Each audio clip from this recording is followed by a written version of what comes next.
people think that there's a TED Talk formula. Give a talk on a round red rug, share a childhood story, divulge a personal secret, end with an inspiring call to action.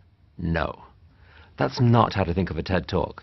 In fact, if you overuse those devices, you're just going to come across as cliched or emotionally manipulative.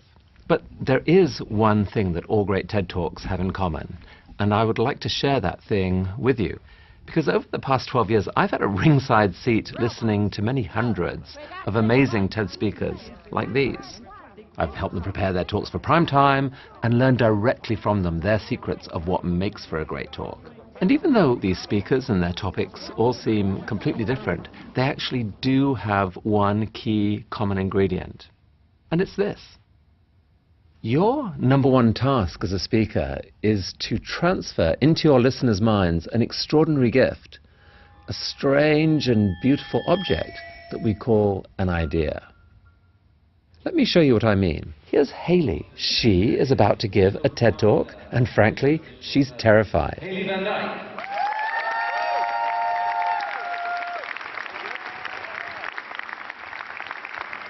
Over the course of 18 minutes, 1,200 people, many of whom have never seen each other before, are finding that their brains are starting to sync with Hayley's brain and with each other. They're literally beginning to exhibit the same brainwave patterns. And I don't just mean that they're feeling the same emotions. There's something even more startling happening. And let's take a look inside Hayley's brain for a moment. There are billions of interconnected neurons in an impossible tangle. But look, here, right here, a few million of them are linked to each other in a way which represents a single idea. And incredibly, this exact pattern is being recreated in real time inside the minds of everyone listening. That's right.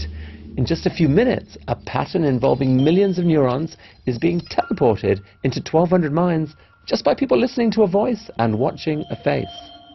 But wait, what is an idea anyway? Well, you can think of it as a pattern of information that helps you understand and navigate the world. Ideas come in all shapes and sizes, from the complex and analytical to the simple and aesthetic. And here are just a few examples shared from the TED stage. Sir Ken Robinson, creativity is key to our kids' future. My contention is that creativity now is as important in education as literacy, and we should treat it with the same status. Elora Hardy, building from bamboo is beautiful. It is growing all around us. It's strong. It's elegant. It's earthquake resistant. Chimamanda Adichie, people are more than a single identity. The single story creates stereotypes. And the problem with stereotypes is not that they are untrue, but that they are incomplete.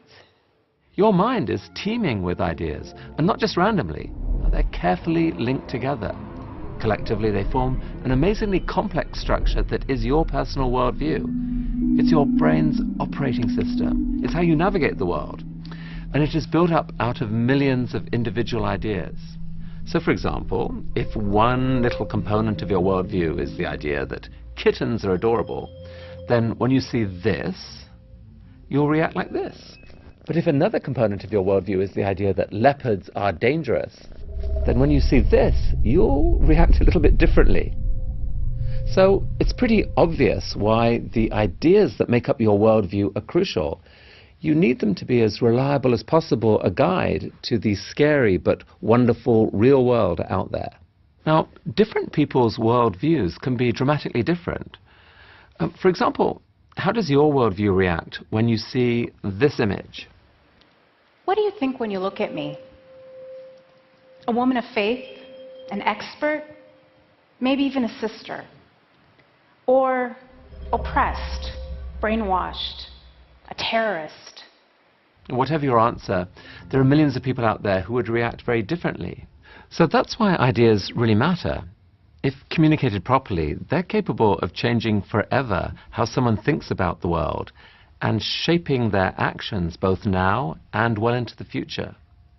Ideas are the most powerful force shaping human culture. So if you accept that your number one task as a speaker is to build an idea inside the minds of your audience, here are 4 guidelines for how you should go about that task. 1.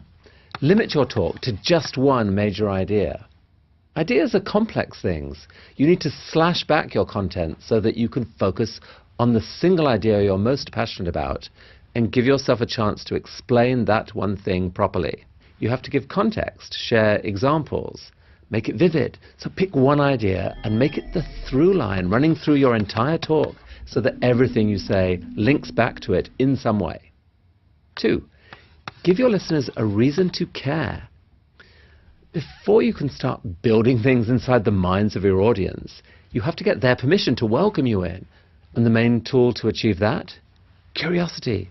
Stir your audience's curiosity. Use intriguing, provocative questions to identify why something doesn't make sense and needs explaining. If you can reveal a disconnection in someone's worldview, they'll feel the need to bridge that knowledge gap. And once you've sparked that desire, it will be so much easier to start building your idea. 3, build your idea, piece by piece, out of concepts that your audience already understands. You use the power of language to weave together concepts that already exist in your listeners' minds. But not your language, their language. You start where they are. But speakers often forget that many of the terms and concepts they live with are completely unfamiliar to their audiences. Now, metaphors can play a crucial role in showing how the pieces fit together, because they reveal the desired shape of the pattern based on an idea that the listener already understands. For example, when Jennifer Kahn wanted to explain the incredible new biotechnology called CRISPR, she said, "It's as if for the first time you had a word processor to edit DNA. CRISPR allows you to cut and paste genetic information really easily."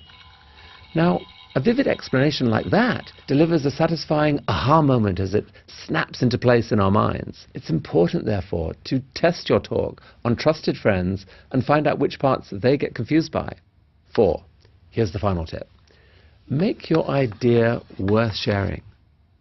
By that I mean ask yourself the question, who does this idea benefit? And I need you to be honest with the answer. If the idea only serves you or your organization, then I'm sorry to say it's probably not worth sharing. The audience will see right through you. But if you believe that the idea has the potential to brighten up someone else's day, or change someone else's perspective for the better, or inspire someone to do something differently, then you have the core ingredient to a truly great talk, one that can be a gift to them and to all of us.